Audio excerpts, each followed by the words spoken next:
Hi hello friends, ಇವತ್ತಿನ ವಿಡಿಯೋದಲ್ಲಿ ಏನಪ್ಪ ಅಂತಂದರೆ ಒಂದು ಬರ್ಗ್ ಒಂದು ರಿಮೋಟ್ ಕಂಟ್ರೋಲ್ಡ್ ಫ್ಯಾನ್ನ ಅನ್ಬಾಕ್ಸ್ ಮಾಡ್ತಾ ಇದ್ದೀನಿ. ಬನ್ನಿ ಏನೇನೆಲ್ಲ ಕೊಟ್ಟಿದ್ದಾರೆ, ಏನೇನೆಲ್ಲ ಇರುತ್ತೆ, ಹೇಗೆ ಆಪ್ರೇಟ್ ಮಾಡೋದು ಅಂತ ಕಂಪ್ಲೀಟಾಗಿ ಈ ವಿಡಿಯೋದಲ್ಲಿರುತ್ತೆ. ಫಸ್ಟು ಅನ್ಬಾಕ್ಸ್ ಮಾಡೋಣ. ನಾವು ಈ ಒಂದು ಫ್ಯಾನ್ನ ಫ್ಲಿಪ್ಕಾರ್ಟಲ್ಲಿ ಆರ್ಡರ್ ಮಾಡಿದ್ದು. ಅದು ಪೇ ಲೇಟರ್ ಆಪ್ಷನ್. ಅದು EMIಗೆ ಅಂತ ತಗೊಂಡಿರೋದು. 4,000 ರೂಪಾಯಿ ಆಗುತ್ತೆ ಈ ಒಂದು ಫ್ಯಾನು. EMIಗೆ ಅಂತ 4,700ವರೆಗೂ ಆಗುತ್ತೆ. ನಮಗೆ ಒಳಗೆ ನೋಡಿದ ತಕ್ಷಣ ಈ ಎರಡು ಒಂದು ಕಡೆ ಬ್ಲೇಡ್, ಇನ್ನೊಂದು ಕಡೆ ಮೋಟ್ರ್ ಇರ್ಬೋದು ಅನಿಸುತ್ತೆ. ಅದಕ್ಕೋಸ್ಕರ 2 ಬಾಕ್ಸ್ ಕೊಟ್ಟಿದ್ದಾರೆ. ಅದು ಬಿಟ್ಟರೆ ಇನ್ನು ಬಾಕ್ಸ್ ಒಳಗೆ ಏನೂ ಇಲ್ಲ. ಓಕೆ, ಬಾಕ್ಸ್ ಓಪನ್ ಮಾಡೋಣ ಬನ್ನಿ. ಈ ಬಾಕ್ಸು ಓಪನ್ ಮಾಡಿದ ತಕ್ಷಣ ನಮಗೆ ಏನೇನು ಸಿಗುತ್ತೆ ಅಂತ ನೋಡೋಣ. ಈ ಬಾಕ್ಸ್ ಒಳಗಡೆ ಫಸ್ಟ್ ನಮಗೆ ತೆಗೆದ ತಕ್ಷಣ ಸಿಕ್ಕೋದೆ ಕ್ವಿಕ್ ಸ್ಟಾರ್ಟ್ ಗೈಡು ಮತ್ತು ವ್ಯಾರಂಟಿ ಕಾರ್ಡ್ ಎಲ್ಲ ಇದೆ ಅನಿಸುತ್ತೆ. ಅದಾದಮೇಲೆ ಶೆಲ್ಲು ಕೂಡ ರಿಮೋಟ್ ಕೊಟ್ಟಿದ್ದಾರೆ, ರಿಮೋಟ್ ಕಂಟ್ರೋಲ್ ಮತ್ತು ರಿಮೋಟು ಅಂದರೆ ಫ್ಯಾನ್ ರಿಮೋಟ್ ಆದ್ದರಿಂದ ರಿಮೋಟ್ ಕೊಡಲೇಬೇಕು. ಅದು ಬಿಟ್ಟರೆ ಇನ್ನು ಮೋಟ್ರ್ ಎಲ್ಲ ಐತೆ ನೋಡೋಣ. ಓಕೆ, ಅದಕ್ಕೆ ಬೇಕಾಗಿರೋ ಕ್ಲ್ಯಾಂಪ್ಗಳು ಮತ್ತು ಪೈಪು ಅದೆಲ್ಲ ಪ್ರತಿಯೊಂದು ಕೊಟ್ಟಿದ್ದಾರೆ. ಇದೇನಿದು ಬಾಕ್ಸು? ಇದ್ರೊಳಗೆ ಏನಿದೆ ನೋಡೋಣ.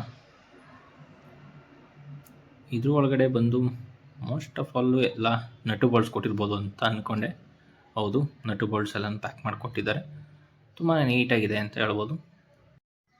ಮತ್ತು ಇವರ ಸರ್ವಿಸ್ ಕೂಡ ಅಷ್ಟೇ. ಏನಾದರೂ ಪ್ರಾಬ್ಲಮ್ ಆಯಿತು ಅಂತಂದರೆ ನೀವು ಓಕೆ, ಸರ್ವಿಸ್ ಬಗ್ಗೆ ಆಮೇಲೆ ಮಾತಾಡ್ತೀನಿ. ಫಸ್ಟ್ ಒಳಗಡೆ ಏನಾಯ್ತು ಅಂತಂದರೆ ಮೇಲೆ ಕೆಳಗಡೆ ಕ್ಯಾಪ್ ಹಾಕ್ಕೊಳ್ಳೋದಕ್ಕೆ, ಅಂದರೆ ಬೋಲ್ಟು ನಟ್ಟು ಕಾಣಬಾರ್ದು ಅಂತ ಒಂದೆರಡು ಕೊಟ್ಟಿದ್ದಾರೆ. ಅದು ಬಿಟ್ಟರೆ ಇದೊಂದು ವೈರು, ಇದೇನಕ್ಕೆ ಅಂತ ಗೊತ್ತಿಲ್ಲ, ನಾವಂತೂ ಏನು ಅಂತ ನೋಡಿಲ್ಲ. ಓಕೆ, ಅದು ಬಿಟ್ಟರೆ ಮೋಟ್ರು ಮಾತ್ರ ಬಿಲ್ಡ್ ಕ್ವಾಲಿಟಿ ಆಗಲಿ ಇದಾಗಲಿ ಸೂಪರಾಗಿದೆ, ಅಲ್ಟಿಮೇಟ್ ಅಂತಲೇ ಹೇಳ್ಬೋದು. ಓಕೆ, ಅದು ಬಿಟ್ಟರೆ ಇನ್ನೂ ಅದ್ರ ಒಳಗಡೆ ಇನ್ಯಾವುದು ಇಲ್ಲ. ಇನ್ನು ಈ ಕಡೆ ಬ್ಲೇಡ್ ಕೊಟ್ಟಿದ್ರು, ಎಲ್ಲ ಸೈಡ್ಗೆ ಹಾಕಿ ಬ್ಲೇಡ್ ತಗೊಳ್ಳೋಣ.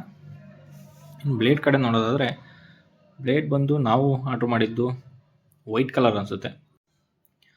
ಓಕೆ, ಫಸ್ಟು ಬಿಟ್ಟು ನೋಡೋಣ ಹೆಂಗಿದೆ ಅಂತ, ಅದಾದಮೇಲೆ ನಿಮಗೆ ಗೊತ್ತಾಗುತ್ತೆ ಏನೇನು ಅಂತ. ನನ್ನ ಪ್ರಕಾರ ಇದು ಬೆಸ್ಟ್ ಆಪ್ಷನ್ ಅಂತ ಹೇಳ್ಬೋದು. ಚೆನ್ನಾಗಿದೆ, ಆದರೆ 4,000 ಸ್ವಲ್ಪ ಕಾಸ್ಟ್ಲಿ ಆಯಿತು. 3,500 ಆದರೆ ಬೆಸ್ಟು. ಓಕೆ, ನಾವು ಆರ್ಡ್ರ್ ಮಾಡಿದ್ದು ವೈಟ್ ಕಲರು ಮತ್ತು ಡಸ್ಟ್ ಪ್ರೂಫು, ಯಾವುದೇ ಥರ ಧೂಳು ಕೂತ್ಕೊಳ್ಳಲ್ಲ. ಮತ್ತು ರಿಮೋಟ್ ಕಂಟ್ರೋಲ್ ಆದ್ರಿಂದ ಸ್ವಲ್ಪ ಈಸಿ ಅನಿಸುತ್ತೆ. ರಿಮೋಟ್ ಇದ್ದರೆ ಸ್ವಿಚ್ ಹಾಕೋದು, ಆನ್ ಮಾಡೋದು ಇದೆಲ್ಲ ಸುಮ್ಮನೆ ಕಾಂಪ್ಲಿಕೇಟೆಡು ನಮಗೆ, ನಮ್ಮಂಥ ಸೋಂಬೇರಿಗಳು ಮಾತ್ರ.